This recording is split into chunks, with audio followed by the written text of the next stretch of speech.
Welcome to CMD news. నా పేరు కామాక్షి. ముందుగా నేటి వార్తా విశేషాలు.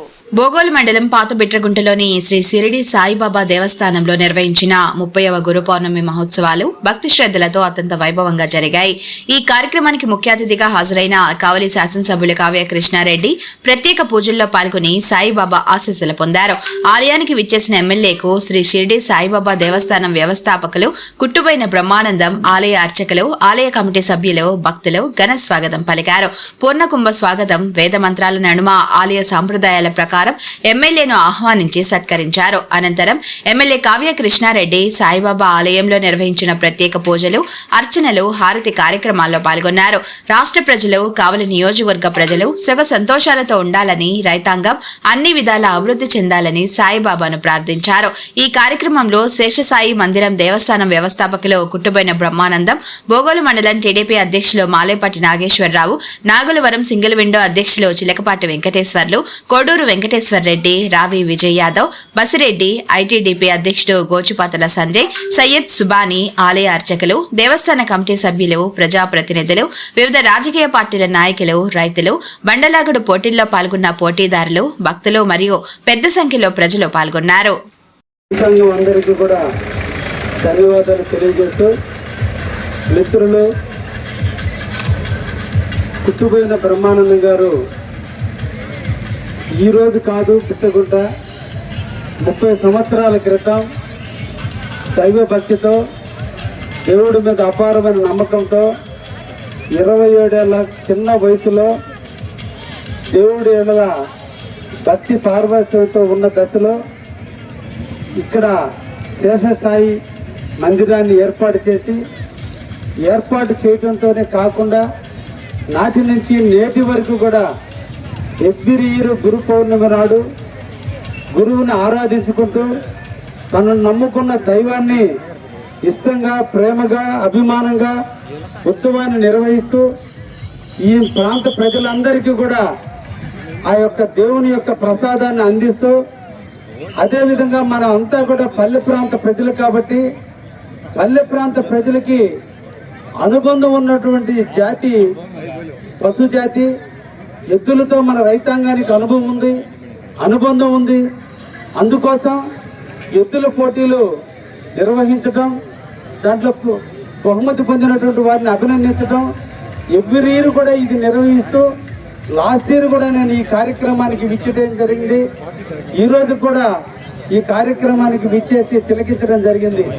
ఈ సందర్భంగా సోదరుడు కుట్టుబోయిన బ్రహ్మానందాన్ని, నిజంగా ఆయన పేరులోనే వాళ్ళ నాన్న ఎందుకు పెట్టాడో తెలియదు కానీ బ్రహ్మానందాన్ని పెట్టాడు. ఈ ప్రాంత ప్రజలందరికీ కూడా ఆనందాన్ని పంచుతూ నిరంతరం కూడా దైవ సేవలో ఉన్నందుకు వారిని ప్రత్యేకంగా అభినందిస్తూ, రైతుకి ఎద్దుకి ఒక అనుబంధం ఉంది. వ్యవసాయం అంటే సాయం చేసేవాడు వ్యవసాయదారుడికి సాయం చేసేది ఎద్దులు దున్నబట్టే ఆ ఎద్దుల యొక్క గిట్టల తాకిడితో, ఆవుల యొక్క తాకిడితో మన భూమి పుణ్యభూమిగా మారుతుంది. శ్రీకృష్ణ పరమాత్ముడు చెప్పినట్టుగా గోధోళి ఈవేళ గోవు యొక్క ధూళి, గోవు యొక్క గిట్టల యొక్క సౌండ్, గోవుల యొక్క నడక వల్ల ఏ భూమి అయితే తిరుగుతుందో, ఏ భూమిలో అయితే గోవులు సంచరిస్తాయో ఆ భూమి పవిత్ర భూమి అనే పేరుంది. అందుకనే మన పూర్వీకులు అందరూ కూడా వ్యవసాయాన్ని మొట్టమొదట ఎద్దులతో చేపించడం జరిగింది. ఆ ఎద్దుల యొక్క గిట్టల సౌండ్, ఆ ఎద్దుల యొక్క గిట్టల ఒత్తిడి వల్ల పాడి పంటలు బాగా ఉంటాయని, మనకు పంటలు బాగా పండుతాయని మన సనాతన ధర్మం చెబుతుంది.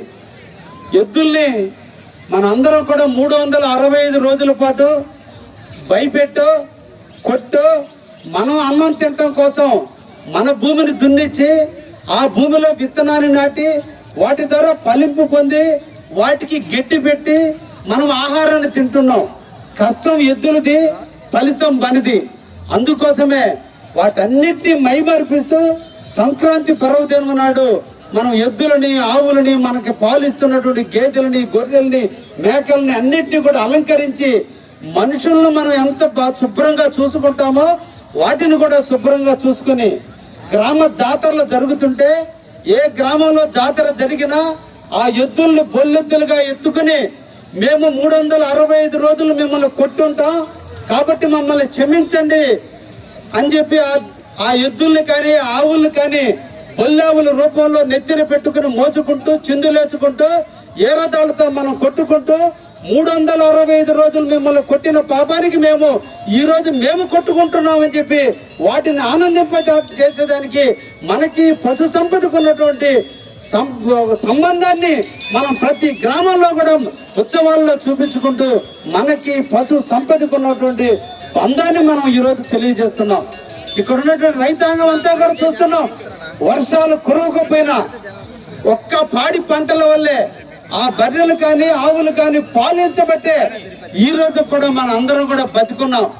కరువు వచ్చినా కాటకాలు వచ్చినా వరుణ దేవుడు కరుణ లేకపోయినా ఆ బర్రెలు పాలించి ఈ రోజు ఆ పాలు అమ్ముకుని మన బిడ్డలను చదివించుకుని ఈ రోజు మన బిడ్డలు ఉన్నత స్థాయిలో ఉన్నారంటే ఆ పశు సంపద యొక్క గొప్పతనం అటువంటిది.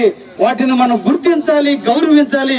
ఈ సందర్భంగా నిర్వాహకులు కూడా ఒక్కటే చెప్తున్నా, ఒక ట్రిప్ తగ్గినా పర్లేదు కానీ ఆ ఎద్దులను కొడుతున్నారు. ఇందాక మీరు చెప్పిన కండిషన్ లో ఎద్దులను కొడితే నిషేధిస్తానని కూడా చెప్పారు. తప్పకుండా దాన్ని ఇంప్లిమెంట్ చేయండి. ఇంతమంది ఆనందం కోసం మనం ఇందరం ఆనందం చూస్తూ ఆ ఎద్దులను కొట్టడం మంచి పద్ధతి కాదు, తరవటం మంచి పద్ధతి కానీ. కాబట్టి నిర్వాహకులు కూడా ఆ విధంగా ముందు చూపుతూ చూస్తారని రైతాంగానికి అందరికీ కూడా ధన్యవాదాలు తెలియజేస్తూ మన పాత సాంప్రదాయాన్ని మర్చిపోకుండా మీరు అందరూ కూడా తిలకించినందుకు మీ అందరికీ కూడా ధన్యవాదాలు తెలియజేస్తున్నా. Thank you very much.